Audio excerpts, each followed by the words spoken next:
અમદાવાદમાં કાળઝાળ ગરમીની શરૂઆત થતાં મહાનગરપાલિકા એક્શનમાં આવી છે। પાણીની પરબ શરૂ કરવામાં આવી। એએમસીએ હળતે ફરતે પરબ શરૂ કરી છે। 7 ઝોનમાં આ પરબ ફરશે।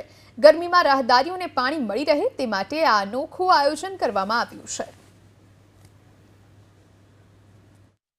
રાજ્યમાં પડી રહેલી ગરમીની વચ્ચે અમદાવાદ મહાનગરપાલિકાએ આ વર્ષે પણ હરતી ફરતી પરબની સુવિધા ચાલુ કરી છે અને અમદાવાદ શહેરના અલગ અલગ ઝોનમાં જે પરબ છે તે ચાલુ રહેશે। અત્યારે અમદાવાદના જોધપુર વિસ્તારમાં પરબ પહોંચી છે, જ્યાં આગળ જે પણ મુલાકાતીઓ, વાહન ચાલકો અને નાગરિકો હોય તે પાણી પી અને ગરમીથી કાબૂ કરી શકે, ગરમી પર કંટ્રોલ કરી શકે તેના માટે આ વ્યવસ્થા કરવામાં આવતી હોય છે।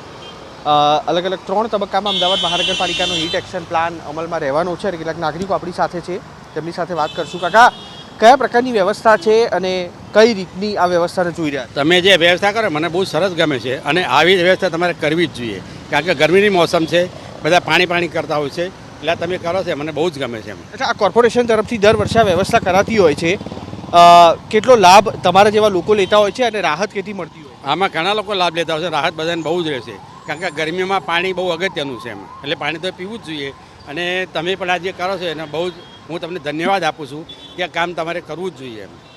તો કોર્પોરેશન તરફથી આ વ્યવસ્થા અહીંયા શરૂ કરવામાં આવી છે, જે અમદાવાદના 7 અલગ અલગ ઝોનમાં અત્યારે આ પરબ છે તે શરૂ કરાઈ છે।